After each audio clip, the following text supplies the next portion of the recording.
Hey again, guys. Do you know what I like to do when Mr. Fisher Bike is having a video response contest? I like to look at some baseball cards. So my man Jason, Mr. Fisher Bike, is having VR for, I guess, who inspired you to start a YouTube channel. And I think also, who have you inspired to start a YouTube channel? I am one of the unique people in that I just started throwing videos up, not thinking anybody was going to watch, not knowing that there was a YouTube sports card community on here. I was actually surprised when I learned that. I didn't think anybody was going to watch my videos. I had made videos for my YouTube page. I'm sorry, for my Facebook page rather. And just as an afterthought, because I had them, and I had a YouTube account from something I did years ago, I'm like, let me throw these on here. And so I didn't have anybody that inspired me to do that, because I didn't even know it existed. Which makes me wonder, who was the first one to do a YouTube baseball card video? And makes me wonder, like, wish I could go back and kind of see the evolution of that. Who was first, and how did it look when it first began? I don't know. I haven't been on here that long. Didn't really go onto YouTube for much of anything unless I needed to learn how to fix something, for the most part. So I'd be curious to go back in time. And I'm not going to follow the rules per se of this VR, Jason, because you can ask 3D 80s kid John. I'm just not a rule follower. So I'm going to try to take this in a little bit of a different direction, because I didn't have anybody I watched that inspired me.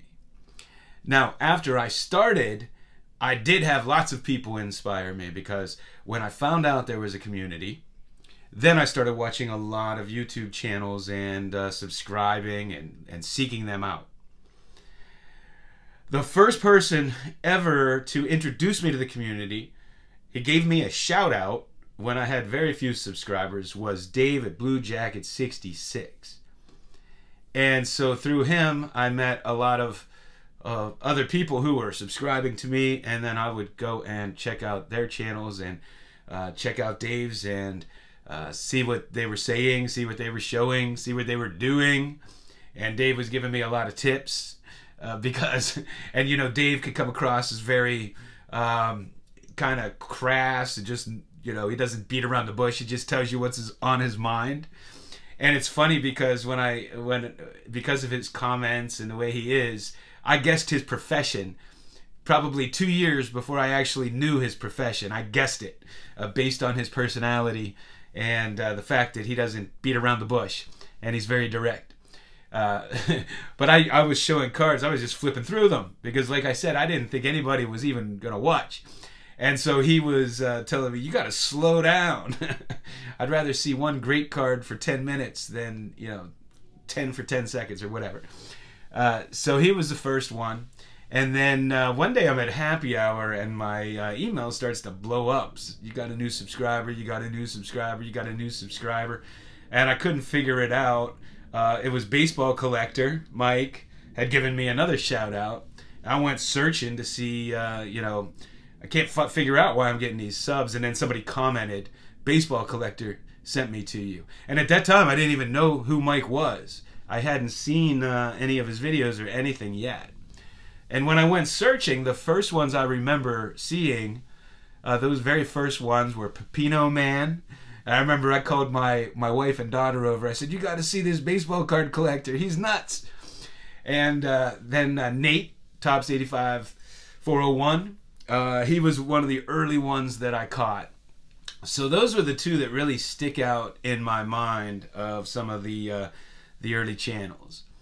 Now, I thought I would just say this, that now there are lots of channels that inspire me. And they do so for different reasons. I am pretty much inspired by everyone. You know, I see like a guy like Four Soft Corners come on, and is not obsessed with grades and collects ungraded cards, and that's refreshing. There have been a lot of new YouTubers come on here. Theo Clemente Collector, John 3D's 80s 3D 80s Kid, and they have just taken YouTube by storm. They're very aggressive. They haven't burned out yet. And Dylan, Double D, and Adam, Vintage Sanctuary. I get his dad jokes, and it is truly a vintage sanctuary when you go in there. There are just so many. I mean, if you want to learn about, you know, late 80s, early 90s football cards, things you never knew existed, had no idea how complicated they were, tune in to Bear Cards 34. You know, you have TJ Mack, who does videos that are like watching the History Channel of baseball.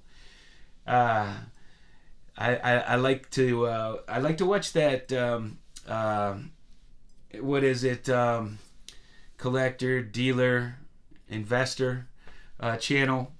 I like to watch a lot of the bigger YouTube channels because I always like to get the perspective of non-collectors and just kind of keep up on that that drama a little bit, see what's going on in the hobby. Every once in a while, it's meaningful. But you know, I'll catch flippers, investors. I look a little bit of everything because I like to know the perspective of different people in the hobby. If I stumble on young people collecting and they're not flippers or trying to get one over on someone, if they're collectors, I try to support them as much as I can. If I could reminisce for a minute, you know, I was introduced to a lot of people through contests I had through VRs. Fast Breaks and Breakfast, Paul and his daughter. I learned about them through a contest I was having, and it was, you know, they were just adorable having their breakfast and showing cards. And Mr. Fisher Bike, Jason, I learned about you with your Mickey Mouse glove through that contest, and others as well. I remember the first time Rick, Vintage Oddball Cards, stood out to me as he was complaining that I hit 1,000 subscribers before him. He was joking around. That's the first time he really sticks in my mind.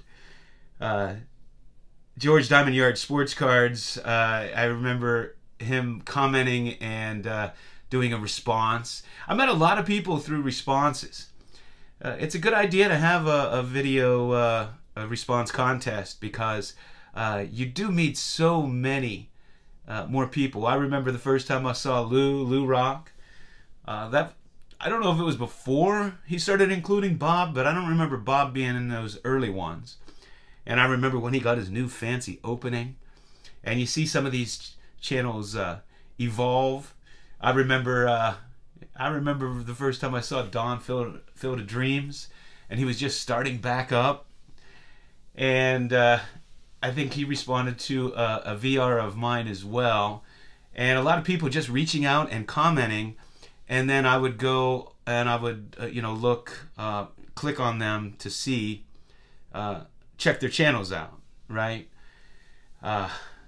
It's just, I look back on the journey of YouTube and how, you know, after Dave gave me that shout out, and I still remember what he said. He said, if you like the cards I show, you're going to love his cards, and you'll have to take a cold shower. That's what he had said. So after that, what I would do is on the weekends, I'd get my coffee and I'd just scroll through YouTube, do searches, hit people that commented on mine. And, you know, when I had the realization that there's a whole community out here, and I stumbled on all kind of YouTube channels, many of which, you know, they're not doing videos anymore. I remember Ricky Russo. I used to watch some of his stuff. And there are a lot that just aren't around anymore.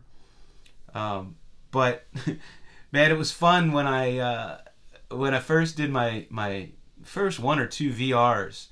Just the amount of response I got, and I was so appreciative. and it introduced me to so many channels.